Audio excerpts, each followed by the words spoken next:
Bon, nous allons commencer. Bon, le micro ne marche pas, alors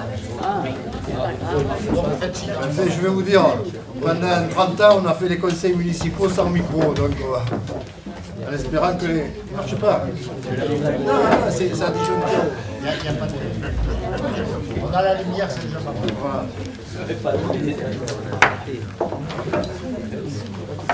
Donc je vais procéder comme d'habitude par l'appel. Donc Monsieur Guillaume, je suis là. Monsieur Le Rudelier arrive. Madame Milancourt. Présent. Monsieur Mazet. Présent. Madame Caillon. Présente. Monsieur Laroche. Présent. Madame Strodo. Présente. Monsieur Casimir arrivera en retard, mais il a donné procuration à Madame Pageux. Madame Forté. Monsieur Chacre. Monsieur Daré. Présent. Monsieur Tritz m'a donné procuration. Madame Tessier. Madame Rousseau. Madame Clisson. Présente. Madame Bessette. Présent. Monsieur Soustel Présent. a franchi les obstacles de soi. Madame Pelofi. Présente. Monsieur Vesperini. Présent. Monsieur Vautier. Madame Duclos. Présente. Monsieur Lacave a donné procuration à Monsieur Mazin. Madame Bageux Présente. est là. Monsieur Gérardin, Présent. je l'ai vu. Madame Houdet. Présente. Monsieur Egea. Présent. Monsieur Molino. Présent. Madame Heringuez. n'a pas donné procuration. Hein. Madame Pugliese. Présente. Madame Lucchini a donné procuration à Monsieur Egea. Madame Didier a donné procuration à Monsieur Molino. Monsieur Caramonte. Présent. Et je vous demande d'accueillir Madame Lambrèche, Valérie, qui remplace Monsieur Hautechot. Voilà, alors bienvenue. Voilà.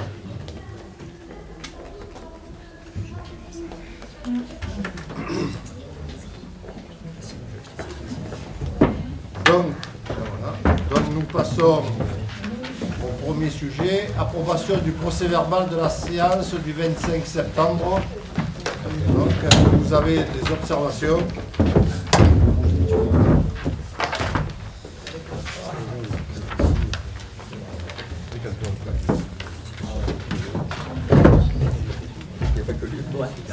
Voilà.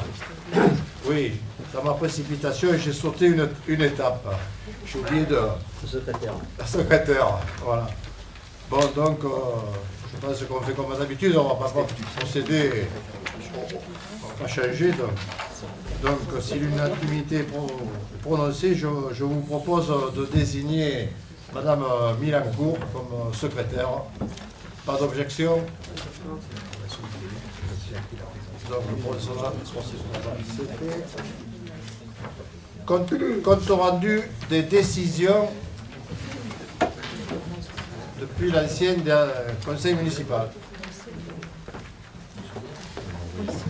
Normalement, il faut laisser ouvert. Non, mais c'est pas grave. Non, mais comme ça, le son restera. Des questions? Oui.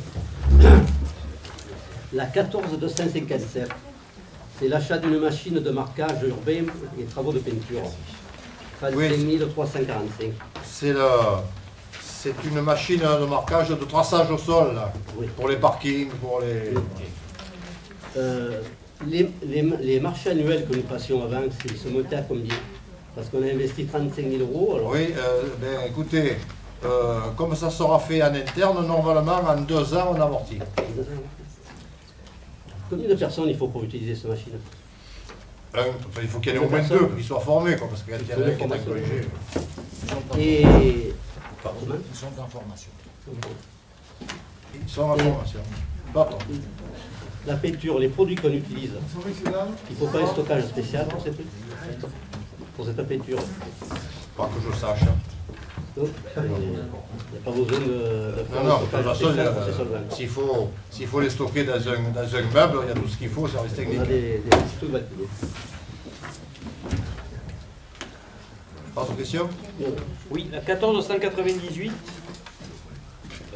avenant à la convention d'autorisation d'occupation de l'air public du 22 mai 2003. De quoi s'agit-il, s'il vous plaît? À ta OD, là. 11, aménagement du territoire. C'est la deuxième page. 14 198. C'est quoi ça? C'est aménagement du territoire, c'est la première ligne. Oui, non, mais je cherche, j'essaie de chercher à quoi correspond cette convention. Mais en fait, ça ne nous rapporte pas grand-chose. Hein. Non, mais c'est pas une question de rapporter, c'est de savoir de quoi il s'agit, parce qu'il n'y a rien de marqué. C'est surprenant. Bon, on recherchera, on vous dira. Hein, s'il vous plaît, oui. Ouais. Hein. Après La 14230 sur l'utilisation des P-Box d'emplacement à distance sur le niveau de l'enseignement. Et on note un abonnement de 3 600 € par an et une somme de 0,099 centimes par transaction. Je voulais savoir si c'était pris en charge par la commune. C'est ce que paye la commune. C'est ce que paye.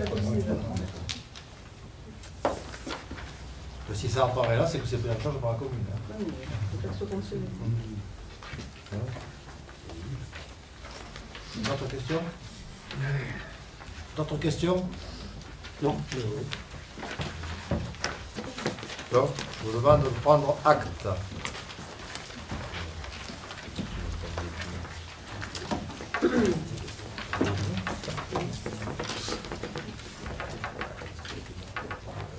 Rapport numéro 2, donc, budget annexe des pompes funèbres.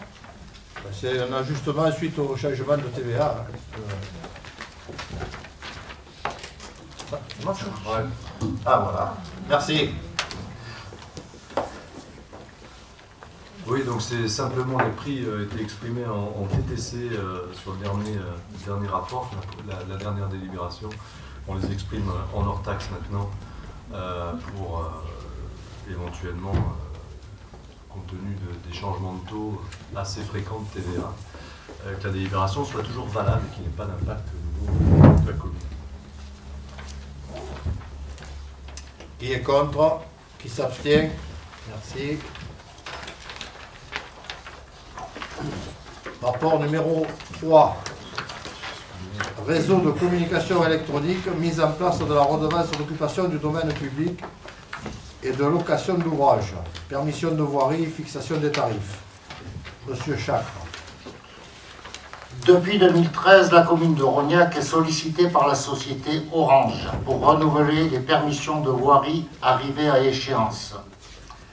Afin d'assurer la sécurité juridique des décisions susceptibles d'être prises dans ce cadre, il est proposé de délivrer de nouvelles permissions de voirie à l'opérateur pour une durée maximale de 15 ans, soit à compter de la date d'expiration des anciennes permissions de voirie, soit à compter de la première demande d'occupation du domaine public.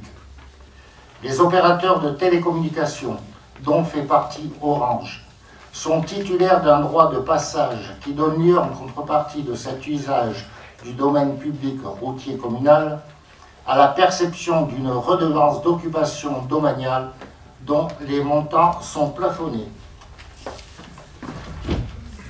Après en avoir délibéré, il est proposé au conseil municipal d'instaurer le principe de la redevance d'occupation du domaine public pour les réseaux et installations de communication électronique à compter de la date de la présente décision rendue exécutoire, d'approuver les tarifs proposés et leur révision annuelle, d'autoriser Monsieur le maire à délivrer sur ces bases les permissions de voirie correspondantes sollicitées par les opérateurs de communication électronique à compter de la date de la présente décision rendue exécutoire. Qui est contre?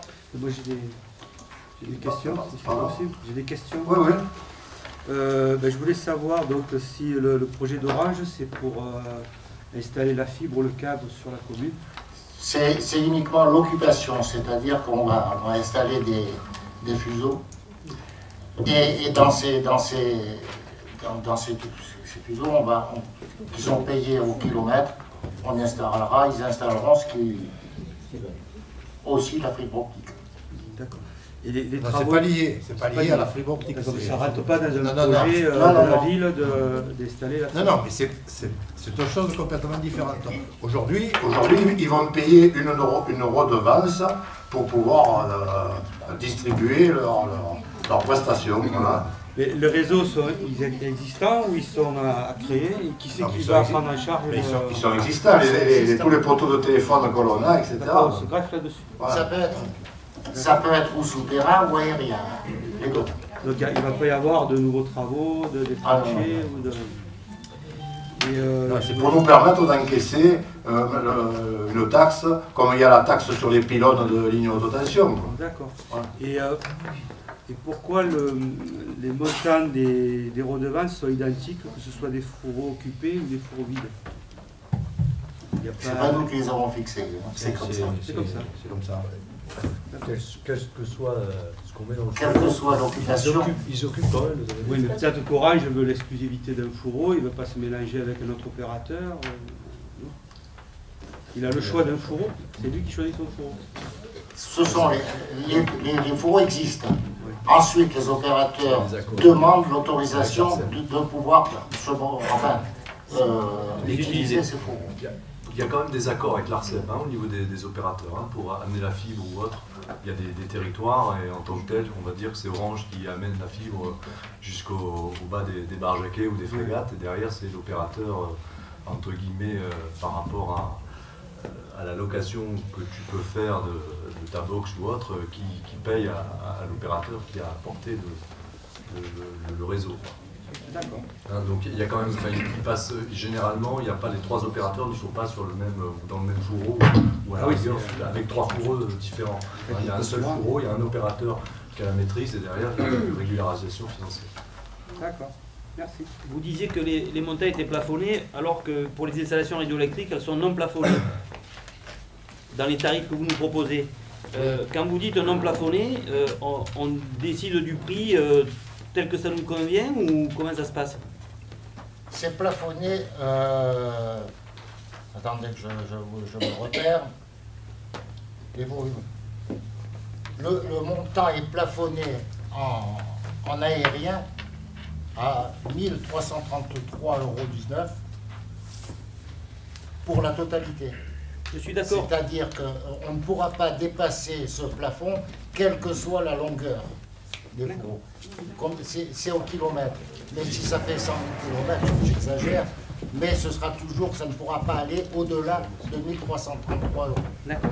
Mais je parlais des installations radioélectriques, c'est-à-dire les pylônes, les antennes téléphoniques, etc. Là, vous mettez sur votre tarif que ce n'est pas plafonné.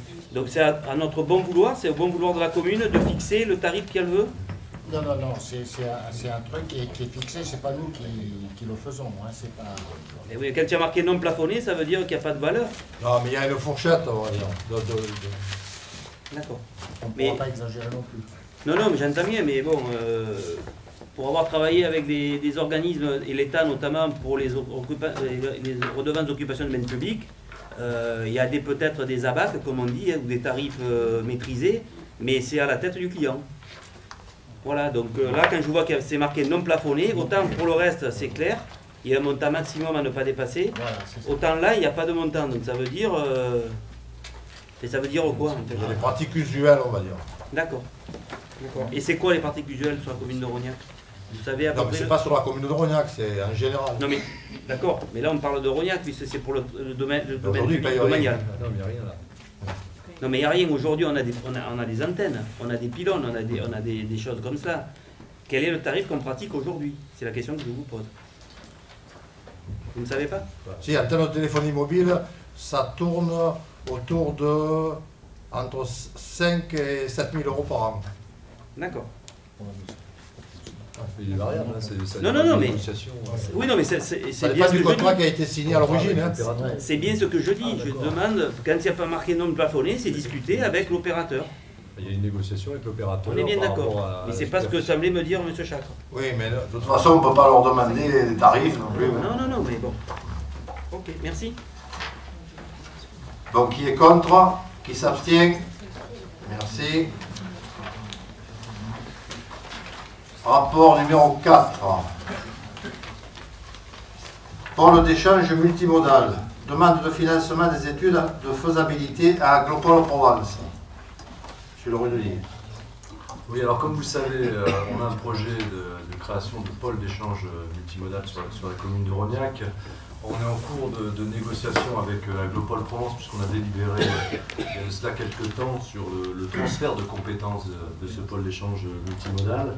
Néanmoins, nous avons un marché en cours par rapport aux études de faisabilité, qui est la première brique du projet, qui se monte donc à 250 000 €. Et on demande, par pur formalisme, puisque le transfert devrait être effectif dans les mois qui arrivent, on demande la participation, un montant de participation à Aglopol Provence avec un taux les plus élevés, sachant que dès la notification du marché, logiquement, le transfert sera effectué. Pourquoi ce timing ? Tout simplement parce que si on transfère avant la notification du marché, la procédure de consultation repart à zéro. Voilà pourquoi ça peut paraître surprenant de demander une subvention de 250 000 €, enfin un peu moins, mais c'est dans une formalité administrative pour ne pas perdre de temps dans l'exécution de ce projet. Donc la demande portera sur 250 000 €. La demande porte sur 250 000 €. On laisse Aglopol Provence fixer le taux, sachant que c'est un pur formalisme, puisque quand on transfère l'ensemble de la compétence, forcément, la subvention sera caduque. Ils ne vont pas subventionner quelque chose qu'ils auront pris en compétence. Ils vont payer. Ils vont payer intégralement. Voilà. Qui est contre? Qui s'abstient? Merci. Rapport numéro 5. Budget principal. Décision modificative numéro 2. Monsieur Le Rudelier. Oui, donc UDM, juste un petit toilettage au niveau du budget. Principalement, une ligne quand même à retenir, la pénalité SRU, on l'avait annoncé la séance dernière. Nous sommes exonérés pour l'heure de pénalité, étant donné les différentes opérations qu'on a pu mener dans les années antérieures et qui nous font bénéficier des abattements dans le cadre de la pénalité SRU, sachant qu'il nous reste en termes d'abattement 196 000 € à percevoir sur le budget 2015 d'après les rapports de l'État. Deuxièmement, on a fait un petit toilettage, il y avait des queues de crédit qui restaient, qui n'étaient pas utilisées, c'était des montants estimés, et en termes de réalisation, en fait, ça a été un peu moins que prévu, donc on réajuste les crédits, notamment en maintenance, en études et recherches ou autres, c'est des petits montants, mais c'est simplement pour épurer, et on rebascule ça dans les dépenses imprévues, c'est dans la poche qui va être dégagée par rapport à l'autofinancement. Voilà. Oui. Sur l'investissement, au niveau des sommes, Oui. c'est des excédents de travaux qui ont été réintégrés, mais est-ce que c'est parce que les travaux ont coûté moins cher ou est-ce que c'est parce qu'ils n'ont pas été terminés? Les principales entre guillemets, réinjections dans les dépenses imprévues, c'est ça, hein, c'est les travaux qui ont coûté moins cher que l'inscription budgétaire initiale. Et donc on le rebascule dans les dépenses imprévues en matière de fonctionnement pour les réinjecter au cas où à d'autres opérations, sans toucher au fonctionnement. Y compris pour l'avenue de la Plantade, la requalification de l'espace vert devant le collège? Alors non, ça c'est un point particulier, ça va faire l'objet, on a revu le projet et le projet sera un peu plus ambitieux que 50 000 €, donc on a réinscrit en dépenses imprévues pour après réaffecter dans le cadre d'une demande de dossier de proximité qu'on verra au prochain conseil municipal avec une somme qui avoisinera plutôt les 80 000 €, 100 000 €. Les services techniques sont en train de réestimer par rapport à la minéralisation du parvis, du collège. Merci. Qui est contre? Qui s'abstient? Merci. Oui. Vous s'abstient.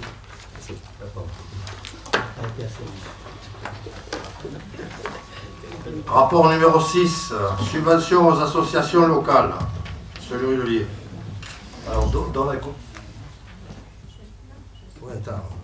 Ça sera au moment du vote. Oui, il peut sortir du temps. De toute façon, ça va être vite fait. Participe au débat. Un reliquat sur la subvention de fonctionnement au CCAS, on l'a vu dans la décision modificative. Vous savez qu'un jeu d'écriture, vu l'augmentation de la fréquentation du centre de vie des seniors au niveau des repas, vous savez que le CCAS paye en fait le tarif de 5 € et quelques à la commune, puisqu'elle paye la production du repas à la commune, et derrière, nous on fait un jeu d'écriture, c'est-à-dire on verse la subvention. Dans la subvention, il y a l'estimation du prix des repas. Et donc, comme il y a une augmentation de la fréquentation, on a un delta de 9 200 € pour finir l'année, pour que le CCAS puisse nous payer les repas qui vont être consommés au niveau des seniors. Voilà, tout simplement, c'est l'objet de cette subvention. Les deux subventions exceptionnelles, donc c'est indiqué dans la délibération. Vous avez l'ARCA pour le projet qui a eu lieu au mois de septembre, dans la fête de la mer, où on était partenaire et on avait dit on finance à hauteur de 150 €, ça devait être l'animation de mémoire, c'est ça. Et puis RCL, c'était un projet de rencontre chorégraphique nationale 2014, c'est dans le cadre des championnats de France, où il y a eu 18 participants. 18 participants, ça s'est passé à Montluçon, ils sont partis 3 jours et demi. Voilà. Voilà en ce qui concerne cette délibération, ça nous rapporte. Qui est contre? Qui s'abstient? Merci. Rapport numéro 7.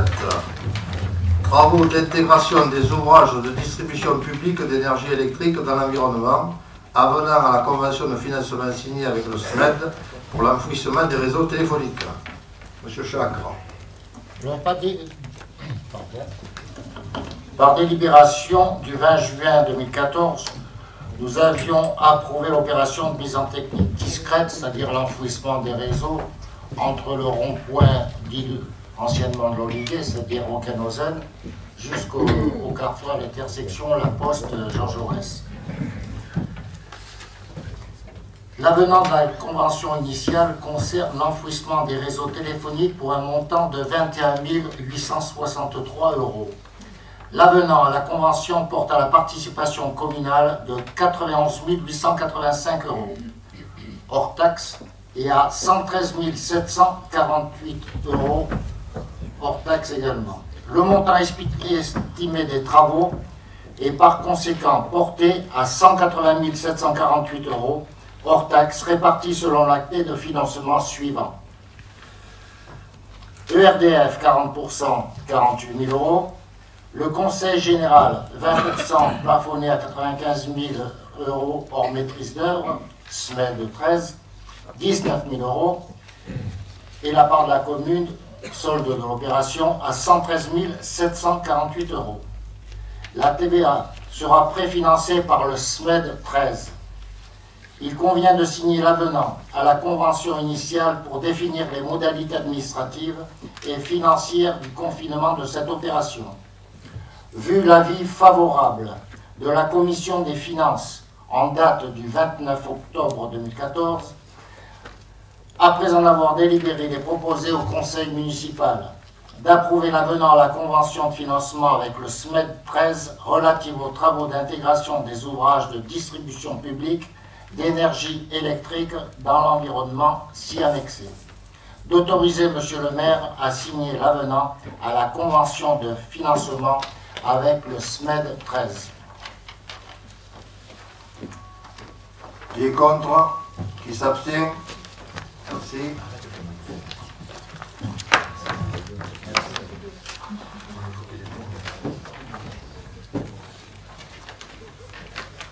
Rapport numéro 8.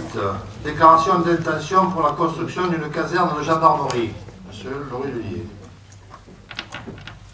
Je ne vais pas tout lire, sinon il y en a pour quelques minutes. Simplement, en synthèse, vous savez qu'on a, en partenariat avec la gendarmerie, un projet d'une nouvelle construction de caserne.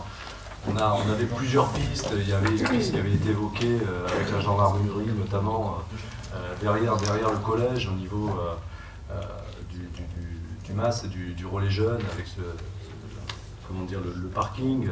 Puisque bon, vous savez que ce partenariat, c'était pour, entre guillemets, décliner l'endroit le plus stratégique en tant que tel. Et puis, il y a eu ces dernières semaines une opportunité qui s'est offerte à nous, notamment sur le projet de la SCI Tête Noire, qui est en fait les caves en tant que telles de Mousseux.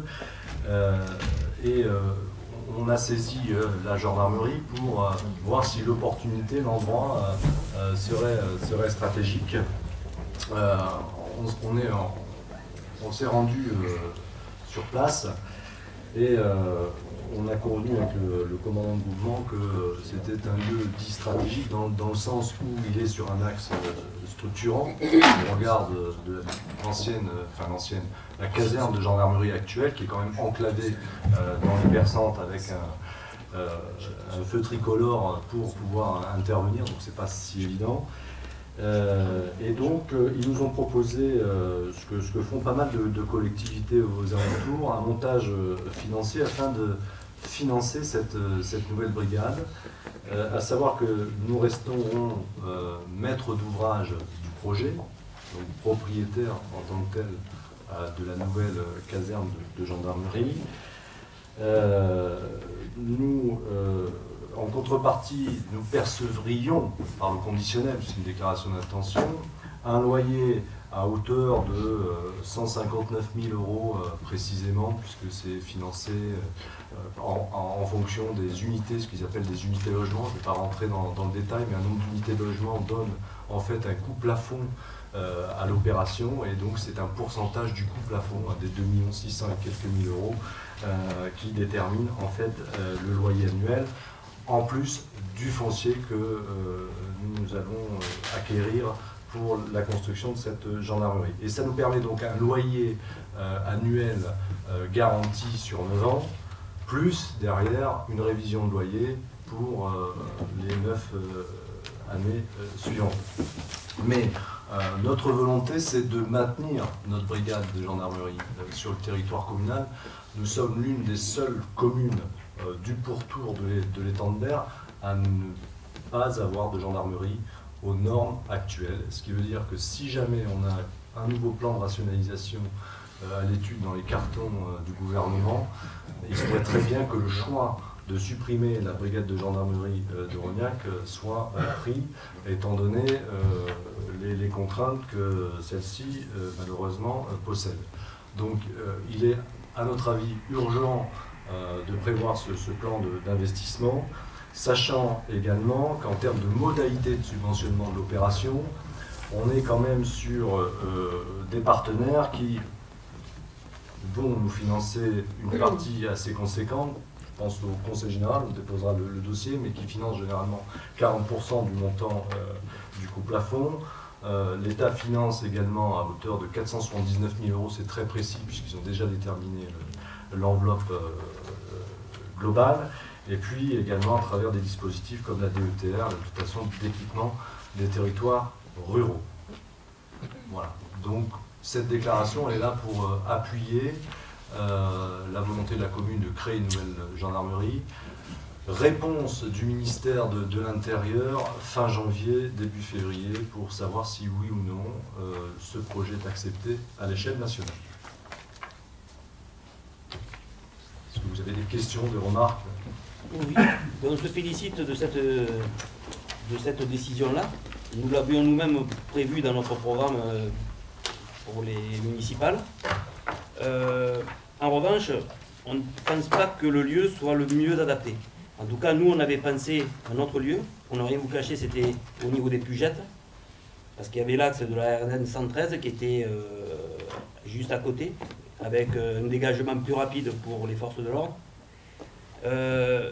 En plus, bon, pour les anciens Rognacais, alors je sais qu'il y en a de moins en moins d'anciens Rognacais, mais bon, cela dit, les caves à la tête noire sont là depuis très longtemps.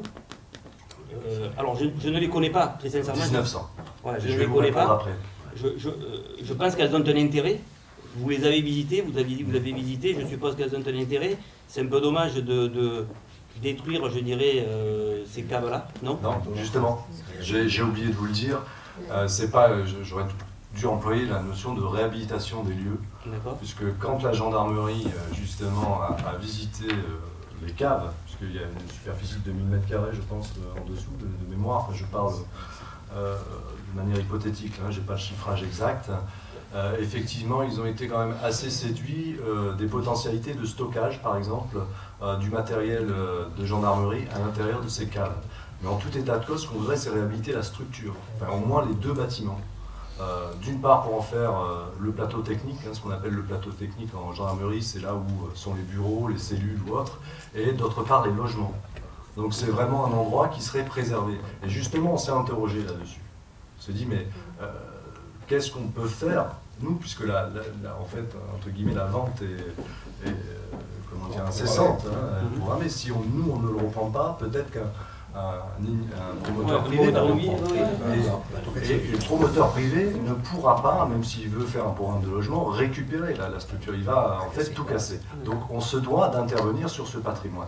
Et c'est l'occasion qui a fait le larron, c'est que la gendarmerie nous a dit, nous, on préservera ce patrimoine et on le mettra peut-être à la rigueur en valeur. Voilà. Comme c'était pas expliqué dans le rapport. Non, c'est pas expliqué. Voilà. Parce que moi, je pense qu'elles avaient un intérêt. On se rejoint. Voilà. Donc, d'autre part, vous parlez d'achat du terrain. Est-ce qu'aujourd'hui, vous avez la valeur? Fourchette, oui. S'il vous plaît, on peut le savoir? Alors, pardon? On est sur 1,4 million, 1,5 million d'euros à négocier. Okay. Pour 5800 mètres carrés, exactement.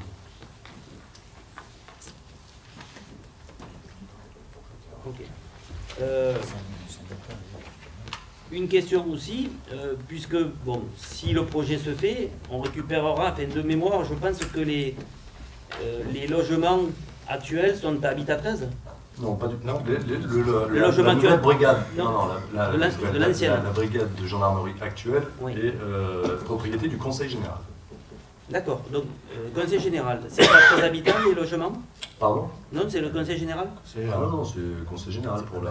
D'accord, je pensais que c'était 13 habitants. Non. Alors, pour répondre, pour être totalement complet par rapport à ça, effectivement, derrière, alors il faut voir quelle modalité juridique on a, mais est-ce que ça a été une mise à disposition du terrain par la commune à l'époque? Enfin, on fera des recherches. De toute façon, nous, ce qu'on voudrait, c'est de profiter en fait, du déplacement de la gendarmerie pour concevoir des logements au niveau de l'ancienne brigade de gendarmerie. Donc, quand je dis concevoir, il y en a déjà 10 qui pourraient être, entre guillemets, réutilisés à travers un bailleur, la gestion à travers un bailleur social, et puis voir ce qu'on peut faire en termes d'aménagement de l'ancien plateau technique, puisqu'apparemment il y a quelques modifs à faire de restructuration de l'espace intérieur pour créer 1 ou 2 logements supplémentaires.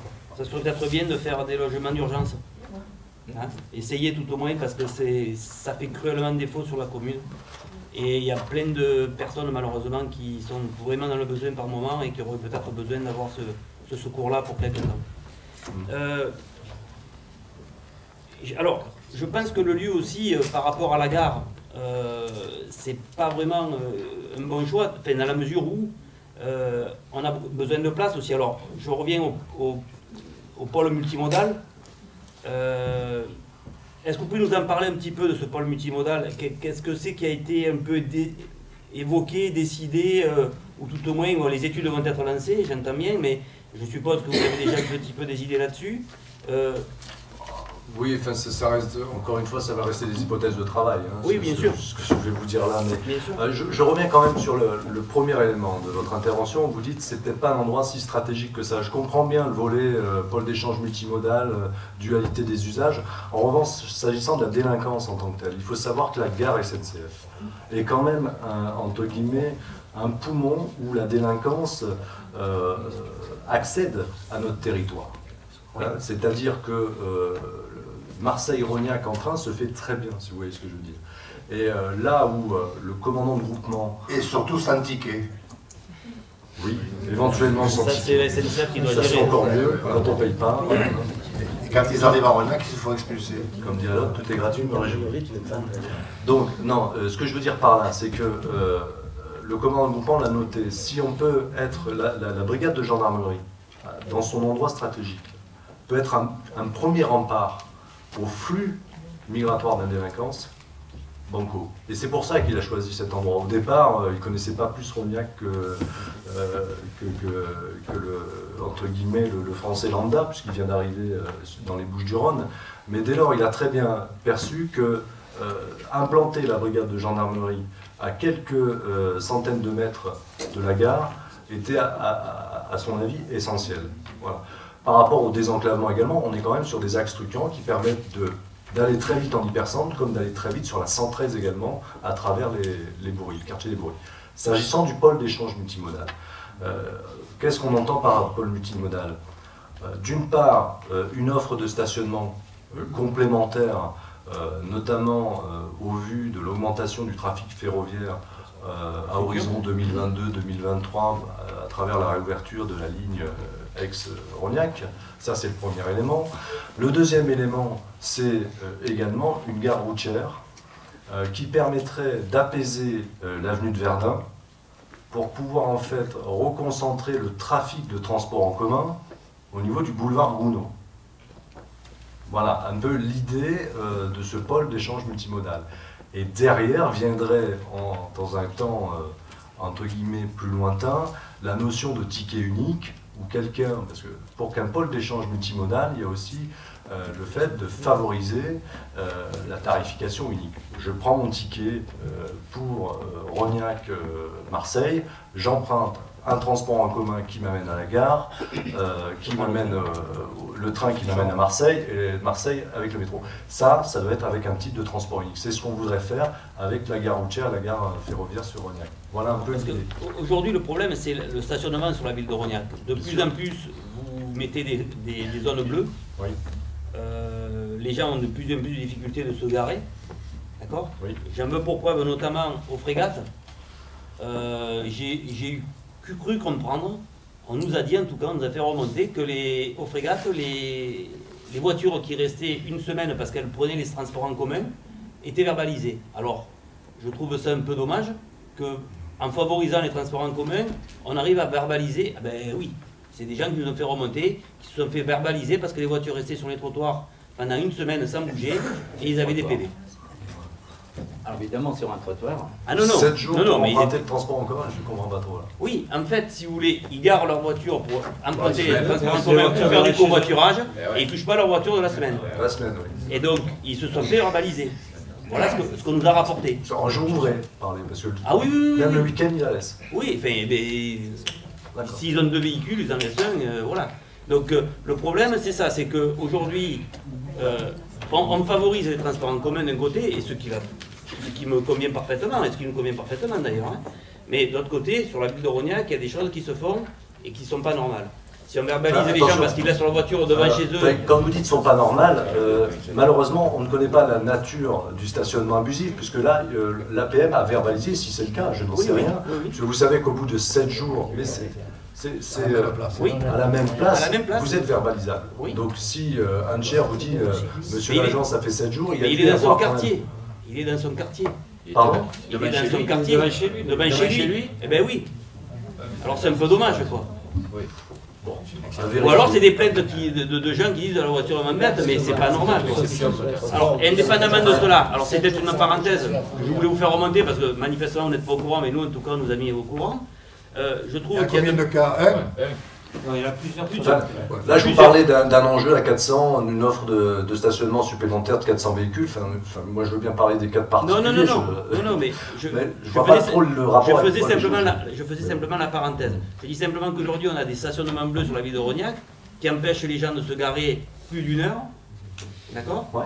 Et c'est quand même, c'est pas normal. Alors, est-ce qu'on ne pourrait pas trouver, attendez, est-ce qu'on ne pourrait pas trouver un système? Est-ce qu'on ne pourrait pas trouver un système pour que les Rognacais aient une vignette d'une couleur, par exemple, pour dire je peux me garer un peu plus longtemps que les gens qui viennent? Parce que je comprends que les voitures ventouses avec la gare à proximité. Est-ce qu'on ne peut pas trouver un système qui permette aux habitants rognacais de pouvoir se garer un peu plus longtemps que ceux qui sont là, effectivement, toute la journée? Vous appelez quoi plus longtemps? Parce que là, actuellement, il y a quand même l'autorisation en zone bleue qui est de 4 heures. Alors, ça dépend les coins. Ça dépend les coins. Mais c'est justement pour que ce soit les Rognacais qui puissent stationner. Parce que la plupart du temps, lorsqu'on dépasse ces 4 heures-là, ce sont les voyageurs venus d'ailleurs. Je suis d'accord. Pour éviter ça, pour favoriser les Rognacais, on a mis des stationnements à 4 heures, à 2 fois 4 heures, si vous voulez. Plus les commerces, à proximité immédiate des commerces, et un stationnement à 1h30. Je pense quand même que c'est... Je ne vais pas me substituer aux dames, mais une dame qui va chez le coiffeur, elle reste plus d'1h30 parfois. 4 heures. Non mais c'est un commerce le coiffeur. Non, mais quand je dis à proximité des commerces, pas tous. Hein. Il y a juste à proximité de la Camille Peloton, où c'est à 1h30, sinon pratiquement de partout c'est 4 heures. Alors, Ah oui, mais bon. Écoutez, Mais on ne peut pas faire plaisir aux administrés et aux commerçants en même temps. Les commerçants nous ont demandé de trouver un système. On avait trouvé ce système de zone bleue parce que c'est un stationnement limité dans le temps pour se permettre une certaine rotation et gratuit. Voilà. Bon, après, vous mélangez, si je peux me permettre, vous mélangez deux problématiques. Non, non. Non, mais attendez, les commerçants nous ont demandé de faciliter la rotation des véhicules aux abords de leur commerce. Oui. Rognaqué ou pas rognaqué, le commerçant, c'est Oui. pas... D'accord. Donc c'est ça, l'origine des zones bleues, ce qu'on appelait avant zone bleue, maintenant c'est zone à stationnement limité, et le maire a toute latitude de fixer la durée de stationnement en fonction de la problématique de la zone. C'était en premier lieu donc pour favoriser le commerce de proximité. Ça nous avait été demandé il y a de cela un an et demi. Maintenant, l'offre de stationnement sur Rognac par rapport aux voitures ventouses de la SNCF, vous avez raison, il faut le traiter par une offre de stationnement aux abords de la SNCF, il faut doubler, il faut tripler. Et c'est pour ça qu'il y a des études de faisabilité. Elles peuvent paraître onéreuses, mais c'est toutes des études de capacité de stationnement dans les années à venir. Donc c'est pour répondre à votre interrogation. Et je pense que c'est par ce biais-là, tout en conservant quand même, derrière, des zones bleues pour faciliter la rotation des véhicules aux abords des commerces. D'où je reviens au sujet. L'intérêt aurait été à cet endroit-là de pouvoir peut-être mettre des parkings tout en conservant les bâtiments, bien évidemment. Oui, de façon à avoir la possibilité de parquer beaucoup plus de véhicules. Oui, mais donc les caves, on les supprime. Non, non, non, non. Ah bon, on met le parking au-dessus, c'est ça? Non, mais je sais pas. Non, mais ne dites pas n'importe quoi. On peut garder les bâtiments et faire des parkings à proximité. Il y a 5800 m². Il y a de la place. Il faudrait que je vous invite à visiter l'entièreté du truc parce que enfin là je ne comprends pas. Il y a quand même le bâtiment prend quand même un certain pourcentage des 5800 Il y en a deux de bâtiments. Oui, tout à fait. Voilà, donc c'est quand même, je pense, pour optimiser le stationnement par rapport à 5800 m², par rapport à un terrain nu, je pense qu'il vaudrait mieux partir sur les terrains nus aux abords du terrain, aux abords de la gare, qui sont propriétés RFF SNCF, que de prendre un terrain communal ou privé qu'on va payer 1 500 000 €, tout ça pour faire du parking. Enfin, voilà, c'est une position. Oui. Maintenant, ce parking, il est, pas à mes yeux, mais aux utilisateurs, très loin. Parce que quand on propose le parking du MAS gratuitement, il n'y a personne qui veut y aller. 300 mètres. Voilà. Ils ne veulent pas aller se garer au parking du MAS et venir prendre le train. C'est trop loin. Mais la Tête Noire, c'est quand même un peu moins loin. Un peu moins loin. Oui, mais il faut voir aussi, qu'au-delà du local, entre guillemets, gendarmerie, il y aura quand même des villas. Il y aura quand même des 13 bâtiments, enfin 13 appartements. Donc, enfin 14, puisqu'il y a 13 appartements type T3, T4 et un appartement avec multi-accueil, on va dire, réversible, puisque ça sera les gendarmes, entre guillemets, ce qu'on appelle les gendarmes mobiles, qui sont généralement détachés momentanément, et où on pourra héberger 3-4 gendarmes dans le même appartement. Nous avions rencontré nous-mêmes les personnes qui étaient porteuses d'un projet de ce type-là, et on sait très bien le nombre de logements qu'il fallait et la superficie qu'il fallait. On le savait parfaitement, on les avait rencontrés. Donc c'est pour cette raison que je vous dis que pour nous, le lieu n'est pas forcément le mieux approprié. Voilà. Et qu'on aurait préféré le mettre, nous, de notre côté en tout cas, côté des Pugettes, parce que le stade, un jour, risque de disparaître aussi, puisque vous avez un projet de stade à faire, et je suppose que vous allez peut-être regrouper un certain nombre de choses. Donc, pour nous aussi, on voulait déplacer une partie du stade des Pugettes, donner ces terrains-là à la gendarmerie pour qu'elle puisse faire ses logements. Vous n'auriez pas eu l'assentiment de la gendarmerie, je vous le dis tout de suite, puisque... non, mais attendez, à un moment donné, vous connaissez la zone des plans? Oui. La zone des pompiers, on n'est pas loin des Pugettes. Oui. On avait dit à la gendarmerie, tout le monde fait, si on a des opportunités foncières, comme c'est un bâtiment public, on s'assoit entre guillemets sur les règles du poste et on vous offre un terrain. Ils nous ont refusé la chose en disant on est trop loin de l'hypercentre. Vous voyez ce que je veux dire? Parce que pour avoir le financement de l'État, M. Moulineau, il faut au minimum l'appui de la gendarmerie. Ah ben oui, on est bien d'accord. D'accord. Donc je vous dis, votre projet des Pugettes n'aurait pas été accepté par la gendarmerie. Voilà. Et Deuxièmement, je vous assure, regardez, enfin, vous ne connaissez peut-être pas les opportunités foncières qui s'offrent à nous sur le pourtour de la gare SNCF pour créer de l'offre de stationnement supplémentaire. Je pense que vous réviserez votre point de vue par rapport à la SCI Tête Noire. Mais je sais pas. Mais bon, nous on avait d'autres projets, mais bon, ce sont les vôtres, mais vous êtes aux affaires, c'est vous qui décidez. Mais bon, je voulais simplement vous en tenir. On décide en partenariat sur cette affaire avec la gendarmerie nationale et avec le ministère. Bien évidemment. Voilà. Bien évidemment.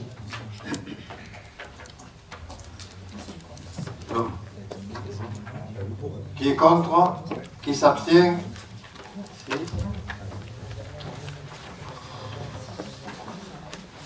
Rapport numéro 9. Vente par la commune des parcelles cadastrées section AS 314 et 315, boulevard Cézanne, à monsieur Michel Lelon. Bon, monsieur Lelon est propriétaire des parcelles cadastrées section AS 455 et 456. Et donc il y a de toutes petites parcelles, puisqu'elles font 40 mètres carrés. Donc 314 et 315 qui sont englobés dans sa propriété. C'est pas lui, c'est parce que c'était du temps de son grand-père, donc lui il a toujours vu comme ça. Mais comme il a un projet de construction, il a souhaité récupérer ces petites parcelles de manière à l'incorporer à sa propriété foncière, ce qui lui donne un supplément de COS. Voilà, donc nous avons fait estimer ces parcelles par le service des domaines. Alors il y avait deux possibilités, soit il utilisait le COS, et ça avait ce prix-là, soit il n'utilisait pas le COS, et c'était moins cher. Mais bon, il a préféré le payer au prix fort, on va dire, pour pouvoir récupérer le COS correspondant. Donc je vous propose d'approuver la vente de ces deux parcelles au prix de 12 800 € et de m'autoriser à signer tous les documents nécessaires à cette vente. Qui est contre? Qui s'abstient? Merci. Rapport numéro 10, motion de soutien à l'action de l'Association des maires de France pour alerter solennellement les pouvoirs publics sur les conséquences de la baisse massive des dotations de l'État. Oui, donc encore, je ne vais pas vous lire l'ensemble de la délibération, juste de la motion plutôt, juste vous rappeler le principe. Vous savez qu'on perçoit par l'État ce qu'on appelle la dotation globale de fonctionnement, qui baisse d'année en année et qui atteint, en termes de taux de progression sur 2014, une baisse qu'on a vue dans le cadre du BP 2014 de moins de 10%. Sur un montant de 1 444 000 € sur 2013. Donc l'objet, c'est d'alerter les pouvoirs publics. On s'associe à l'Association des maires de France pour pouvoir appeler solennellement l'État à revoir cette politique de réduction drastique et arbitraire des dotations aux collectivités. Voilà. Ouais. Ben, nous allons nous opposer à la motion. Parce que bon, tout le monde, je sais que ça va être douloureux, hein, tout le monde est conscient que ça va être douloureux, mais enfin, ça fait des années qu'on nous prévient que la France vit au-dessus de ses moyens, ça fait des années qu'on parle que les dotations de l'État vont baisser. Monsieur le maire nous a parlé 50 fois de l'effet ciseau, que les dépenses allaient couper la courbe des recettes. Donc aujourd'hui on y est. Malheureusement, en France, on sait que les choses vont arriver, mais on attend d'agir lorsqu'on est sous la contrainte. Donc je pense qu'aujourd'hui, on est arrivé au bord du fossé, et on va être obligé, sous la contrainte, de faire des efforts. Alors on dit que, là, dans l'explication, on dit qu'on va faire des efforts et que ça va, les prestations des communes vis-à-vis des électeurs vont baisser. Je pense qu'avant de baisser le service des municipalités envers les électeurs et envers ceux qui payent les impôts, il va falloir peut-être réfléchir à se restructurer et faire aussi bien avec moins. Voilà. Donc je pense que c'est une piqûre qui va nous faire du bien et qui va nous pousser à faire certains efforts. Le problème, c'est qu'en France, dès qu'on demande un effort politique, hop, peut parler On peut de plus rien faire. la réduction des dépenses publiques, c'est ça dont vous faites allusion à ça. Normalement, vous savez, vous avez un double effet. Vous avez la réduction des dotations d'un côté, et vous avez des transferts de compétences déguisés de l'autre, qui alourdissent des dépenses réelles de fonctionnement. Et c'est là où il faut être clair. Soit vous demandez aux collectivités territoriales de faire un effort sur leurs dépenses, mais vous ne transférez pas en même temps des dépenses, vous ne les reportez pas sur les collectivités, parce que là c'est de la double peine. C'est un peu ça aussi l'histoire. Il y a une certaine forme d'hypocrisie, quels que soient les gouvernements, on ne fait pas de politique, en disant oui, ok, faites des efforts vous-même, puisque nous on vote quand même les budgets en équilibre au niveau des collectivités par rapport à l'État. Mais l'État a demandé de faire des efforts, on essaye de réorganiser les structures, que ce soit le département, la région, tout ça, on essaie de faire des efforts. Aujourd'hui, personne ne veut bouger. Chaque fois qu'on demande quelque chose, personne ne veut bouger. C'est-à-dire, qu'est-ce que vous appelez de personne ne veut bouger? Il n'y a qu'à voir le regroupement des régions, déjà, les Alsaciens ne veulent pas être avec l'oreille. Dès qu'on veut bouger quelque chose en France, tout le monde crie. Aujourd'hui, on baisse les dotations, c'est les maires qui, je reconnais, on baisse les dotations, les maires font une motion. Moi je dis, si on est sérieux, aujourd'hui les Français, ils sont étranglés par les impôts, donc on nous demande de faire au niveau des collectivités locales un effort, il faut dire, ben on y va, on fait cet effort. Oui, mais vous ne pouvez pas contraindre. C'est pas en disant qu'en signant une motion qu'on va faire en sorte que la France ait un budget qui ne soit pas déficitaire. L'effet pervers de tout ça, c'est que au moment où vous baissez vos dépenses réelles de fonctionnement, vous arrivez à un seuil mini. D'accord, vous ne pouvez pas baisser jusqu'à l'effet zéro. On n'est pas encore arrivé au seuil mini. Là, je ne sais pas, je ne connais pas la situation des 36 000 et quelques communes de France. Mais il est plus simple. Il est plus simple. De Rognac. Oui. Enfin, nous, on vote une motion. Enfin, je vous rappelle qu'on. Même à Rognac, on n'est pas arrivé au seuil mini. On n'est pas arrivé au seuil mini à quel niveau? Il y a toujours des gens qui ont certains avantages. Je ne pense pas. C'est-à-dire? Je ne pense pas que si on regarde les indemnités des élus, quelqu'un qui fait un effort, si on regarde certains avantages, je ne pense pas que quelqu'un ait perdu des avantages aujourd'hui ou soit prêt à les perdre. Donc on peut peut-être commencer à faire des efforts de ce côté-là. Ça fera quelques gouttes d'eau. C'est qu'il y a la libre administration des collectivités et le fait de baisser les dotations de l'État. Oui. Là, le phénomène le plus simple, la décision la plus simple pour un maire, je ne dis pas que ce sera le cas à Rognac, loin de là, mais c'est d'augmenter la pression fiscale. On peut aussi revoir un peu ce qu'on veut faire. Là, tout à l'heure, on parlait de la... Regardez les comportements qu'on a. Je ne parle pas comme vous, tout le monde, même moi. On va faire une gendarmerie. Oui. On se félicite de quoi? De trouver des subventions. Absolument.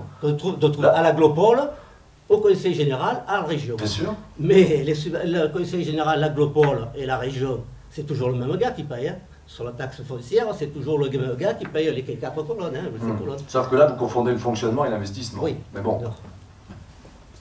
Quand vous allez chercher de l'argent à la région, c'est toujours les mêmes qui payent, c'est toujours les impôts. Oui. Donc, au lieu de raisonner en disant je vais faire quelque chose, je vais essayer de trouver de l'argent à la région, au département, essayons de regarder ce qu'on peut faire pour que ce soit moins cher et plus efficace. Voilà. D'accord. Moins cher. Déjà, moins cher la gendarmerie, payer moins cher le terrain, d'accord. Okay. Le terrain, c'est pas, il faut que dans le cadre des marchés publics, mais on puisse trouver l'entreprise qui nous fasse ça pour 2 millions d'euros. Si déjà on a cette démarche, chaque fois qu'on va acheter quelque chose, on peut faire une économie. D'accord. Voilà. Au lieu de dire l'État ne nous donne plus rien et c'est comme ça qu'on est arrivé, essayons de faire un effort. On a de l'argent quand même, hein. La France c'est pas un pays pauvre. Hein. D'accord. Donc si on regarde le budget de l'État, il y a de quoi faire. Hein. Bon. Ben, l'endettement quand même il est là, hein, les 2 milliards d'euros, 2000 milliards d'euros, on ne les a pas inventés.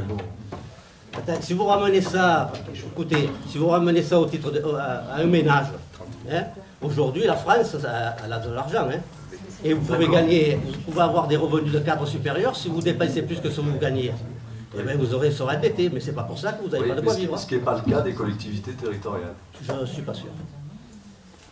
Je ne suis pas sûr. Vous savez, le vote du budget de fonctionnement d'équilibre, a fortiori, ils font kick. Hein. Vous pouvez pas voter en déséquilibre, donc à partir de là, vous faites avec les ressources qu'on vous donne. Il y a bien que l'État qui ne le vote pas en équilibre. Mais bien sûr, mais c'est bien ce que je vous dis. Donc, ça veut dire, la discipline budgétaire, elle est d'un seul côté, elle est sur les... Je fais pas... Là, on n'est pas sur la politique nationale. Elle est uniquement sur les collectivités territoriales. Ouais. Si on applique les mêmes règles de gestion budgétaire à l'État, ils ne peuvent pas les mettre en pratique. Puisqu'ils ont déjà 2000 milliards de dettes. Vous comprenez? Donc dès 1975, quand il y a eu le premier budget en déséquilibre, il aurait fallu dire non, stop, vous revoyez vos dépenses et équilibrez votre budget. Et là, il va essayer de... Là, vous parlez de l'État, pas des collectivités territoriales. Mais les collectivités territoriales, il y en a qui sont endettées aussi. Hein. Mais elles sont endettées, mais le budget de fonctionnement et l'investissement sont votés en équilibre. Après qu'ils aient pris des prêts toxiques, etc., c'est autre chose, ça. C'est pour financer l'investissement, puisqu'il n'y a que l'État qui peut emprunter pour financer son propre fonctionnement. Donc aujourd'hui, on va aider l'État et on va essayer de faire des économies. D'accord. Et vous êtes prêt à vous asseoir sur 1,4 million au niveau des Rognac et non, c'est pas ce qu'on veut dire. On peut faire une motion et nous on veut plus de DGF. Non. On va faire l'effort. Je voudrais prendre la parole. Ramener la voiture de fonction, je ne sais pas moi. Pardon? Ramener la voiture de fonction, ça fait une petite économie. Voilà. Ah d'accord. Écoutez, ça me rajeunit de 12 ans ça. Parce qu'il y a 12 ans, dans cette même salle, un soir de conseil municipal, il y avait un monsieur en face de moi, là, monsieur Lacroix, pour ne pas le nommer, qui nous reprochait, on avait présenté 4 ou 5 dossiers de proximité, et il nous reprochait de demander des aides au conseil général. Alors je lui ai dit, écoutez monsieur Lacroix, les aides que nous demandons au conseil général, elles sont pour la commune de Rognac. Oui. Si la commune de Rognac ne bénéficie pas de ces aides iront ailleurs. Mais ce n'est pas pour ça que le budget du conseil général va diminuer. Donc voilà. Moi je voudrais reprendre la parole et pour parler plus spécifiquement de Rognac et des économies ou des moyens de dépenser d'argent.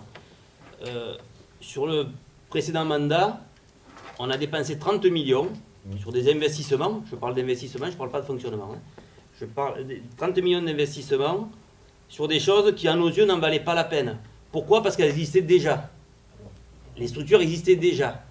On aurait pu mettre cet argent-là sur d'autres choses et avoir peut-être un bas de laine qui soit beaucoup plus important pour justement prévoir l'avenir. Parce que ça fait des années qu'on sait qu'on va devoir payer plus parce que l'État se désengage de plus en plus, et vous avez raison de le dire, elle donne aux collectivités territoriales des charges qu'elles n'avaient pas auparavant, en transférant les compétences, mais en ne transférant aucunement les moyens financiers qui vont avec. D'accord? Cela dit, on a dépensé de l'argent sur Rognac qu'on aurait pu dépenser à d'autres choses, et peut-être à moins grande échelle. Voilà, je parle du Bastidon. D'accord? On avait déjà un foyer qui existait, on en a fait un autre. Ça, il y a quelques personnes de plus, mais c'est pas ça qui a dynamisé, c'est pas la nouvelle construction qui a dynamisé. Ben, vous venez de voter 9200 € d'augmentation par rapport à la, non, à la taux de fréquentation du centre de ville. C'est pour le repas, mais c'est pas pareil. On avait une Attendez, monsieur le Rudelier, on avait un foyer qui avait une capacité de 95 personnes, on est d'accord? Oui. On avait. On en a un qui a une capacité de 100 personnes. Non, plus, un peu plus, 126. Ouais. 202 personnes. Debout, oui. Allez, ok. Oui, c'est pas pareil. Mais c'est pas pareil, oui. Ça a quand même coûté 2 millions. Eh oui. Oui, avec oui. les bâtiments. 30 personnes ont coûté 2 millions. Non, avec les bâtiments de l'entraide, mais... Et avec vous le voyez jamais en termes de multi-usage. Le 18 décembre, on vous proposera une délibération pour mettre à disposition cette salle au niveau des Rognacais dans le cadre d'événements familiaux. Là aussi, c'est un service supplémentaire qui était réclamé. Voilà. On verra le 18 décembre. Il ne faut pas raisonner uniquement par rapport au centre de... On apprend les choses au compte-gouttes et vous nous dites ça maintenant. Non, ça c'est pas au compte-gouttes. Si, vous nous dites que le 18 décembre... Vous nous dites que le 18 décembre, on parlera de... Attendez. De notre projet politique. Vous l'avez mal lu. Non. Je l'ai très bien lu, j'ai très bien lu, et vous l'aviez annoncé effectivement. Merci. Je dis simplement que vous nous donnez les informations que de goutte, parce qu'on apprend aujourd'hui que le 10 décembre, on va parler de ça. Ok? Voilà. Non, mais cela dit, ce que je veux dire par là, c'est que des économies vont devoir être faites sur le dos des contribuables. Pourquoi sur le dos? Non, mais là, parce que... Monsieur Moulineau, qu'on s'entende bien, la motion, c'est une motion de soutien, ça ne concerne pas en premier lieu Rognac. Hein. Mais on n'est pas en train de faire un appel au secours. L'AMF, c'est quoi? C'est l'Association des maires de France. Oui. Donc, ben, c'est... Voilà. On est un peu solidaire sur l'ensemble du territoire Vous êtes communal un par peu rapport aux solidaire. maires de toute tendance, c'est tout. Je veux dire, mais, Oui, oui. Et là, vous me parlez, ce qui me choque, c'est que vous nous parliez d'investissement. Or, les économies, c'est pas sur l'investissement qu'il faut le faire, c'est sur le fonctionnement. Ah oui. Eh oui. Eh bien, on peut le faire partout. Vous Il y a pas de dégagez l'épargne sur le fonctionnement pour financer vos investissements, sur des équipements structurants. Après, vous pouvez ne pas être d'accord sur l'opportunité de la dépense. On peut avoir des différences de point de vue. Maintenant, vous dites 30 millions d'investissements au mandat précédent, mais vous oubliez de dire qu'il y a eu 2/3, c'est 20 millions, qui ont été investis dans l'entretien du patrimoine existant. Vous voyez ce que je veux dire? Vous me parlez d'un projet de 2 millions d'euros, vous n'êtes pas sûr de la pertinence du choix politique qui a été fait. Bon, chacun appréciera. Moi, je vous parle de 20 millions d'euros qui ont été investis dans la réhabilitation du patrimoine bâti, de la voirie. Enfin, voilà. Donc, il y a des investissements qui sont incompressibles. Et il y en a d'autres qui vont être encore plus à faire, notamment les voiries. Bien sûr. Parce qu'en faisant des investissements de prestige, on ne fait pas le reste. Et le reste va devenir urgent. Regardez, vous avez mal lu notre projet politique. On a mis 6 millions d'euros dans la voirie entre 2008 et 2014. On verra. On a dit, non, c'est pas on verra, ça a été fait. Non, mais voilà. Entre 2014 et 2020, on a dit on va faire un effort supplémentaire, on est à 9 millions d'euros. Alors là, vous pouvez me dire, on verra. On verra. Moi, je parlais déjà du futur, le passé, c'est le passé. Trajectoire budgétaire, elle est là, elle est inscrite. Donc, il ne faut pas nous dire, vous avez fait des investissements, maintenant vous ne pouvez plus financer d'autres investissements. C'est pareil. On nous a dit, on ne va pas refaire la campagne, les caisses sont vides. Premier rapport du conseil municipal suivant les élections, on vous présente une épargne de 3 millions d'euros. Vous avez une appréciation des caisses vides quand même assez... En vendant du patrimoine. Mais non. Mais si, ne dites pas non. Mais ne dites pas non. La Villa Moutée, le Poligny, il y en a, les ferrages, les ferrages, mais parlons-en des ferrages. On a vendu les ferrages 180 000 euros à Famille et Provence et on leur a donné une subvention de 180 000 euros pour qu'ils nous la payent. C'est opération blanche, zéro. Ah oui, ben oui. Non, mais... Eh bien oui, mais il faut arrêter de dire des bêtises. Monsieur le maire, je ne dis pas des bêtises, je dis simplement qu'aujourd'hui on a vendu, on a de l'épargne nette, d'accord? Non mais l'épargne nette c'est sur le fonctionnement. Oui, mais sur le fonctionnement, mais non. On a vendu et fait des recettes d'investissement pour financer l'épargne sur le fonctionnement, mais ça n'a pas de sens. Vous comprenez ce que je veux dire? Dans les rouages budgétaires, ce n'est pas possible ce que vous me dites. C'est pas une question. Non, mais on est bien d'accord que. Comprendre, monsieur Moulineau, si vous me dites que vous avez vendu du patrimoine qui n'avait pas d'intérêt, entre guillemets, public, pour financer d'autres investissements tels que l'entretien de la voirie, je vous dis oui, à la rigueur, c'est un choix. Mais vous ne pouvez pas me dire que vous avez une bonne santé financière sur votre fonctionnement parce que vous avez bradé le patrimoine communal. Ce n'est pas possible. Mécaniquement, budgétairement, ce n'est pas possible. Voilà, je vous le dis. À titre d'information, on a acheté 14 hectares dans la zone industrielle aussi. Voilà, bon, voilà. Ça, on n'a pas dit, on a dégradé notre épargne parce qu'on a acheté 14 hectares sur la zone industrielle. Ce serait de la mauvaise foi, quoi. Non, c'est pas une question de mauvaise foi. Je dis simplement qu'aujourd'hui, on a des moyens, avait des moyens de faire un peu d'économie pour justement prévoir toutes les diminutions qui vont nous tomber sur la tête, et que, moi j'espère, je vous entends, j'espère que les Rognacais n'auront pas à pâtir d'augmentation d'impôts. J'espère. Ben, vous avez encore mal lu notre politique, parce que c'était un des axes forts d'augmentation de la pression fiscale. Mais j'espère que, parce qu'avec la vitesse à laquelle l'État veut se désengager et veut mettre sur la tête des collectivités territoriales un certain nombre de choses... Alors votez la motion. Vous venez synthétiquement de dire ce qu'il y a dans la motion. Je dis simplement qu'on a la possibilité de pouvoir garder un peu d'argent pour justement prévoir l'imprévisible. C'est tout. Écoutez, je peux vous dire qu'il y a beaucoup de communes. Il y a beaucoup de Et on parle de communes. Rognac. Oui, mais je parle de Rognac. Voilà. Il y a beaucoup de communes qui nous envient d'avoir 3 millions de marge d'épargne nette. Il y a beaucoup de communes. Et pas de dette. Et pas de dette. Ah oui, Quand on parle des... donc les dotations de l'État peuvent baisser, ça ne nous gêne pas. Pardon? Donc les dotations de l'État peuvent baisser, nous, ça ne nous gêne pas. Non, mais c'est On une sera- notion... on sera moins malheureux que d'autres, figurez-vous. Voilà, c'est parfait alors. Vous savez, il y a 136 000 euros en 2014 qu'on n'a pas perçu de l'État. Bon, je vous ai dit quoi que ce soit dans la présentation du BP, on a pleuré en disant, voilà, on va pas y arriver, il y a 136 000 euros en moins. Non. On ne va pas pleurer pour ceux qui ne savent pas gérer leur commune alors. Donc on vote pas la motion. Oh, c'est pas si simple que ça, vous Voilà. savez, Flamand. Mais oui. Certains maires apprécieront, Exactement. qui ne savent pas gérer leur commune. Voilà. On envoie tous les Bon, vous ne votez pas, donc. Non. Vous vous abstenez ou vous votez contre? On voterait contre. Vous votez contre? Oui. Voilà, donc ok, vous êtes contre, qui s'abstient? Si les autres sont pour. Voilà, donc ce conseil municipal est terminé.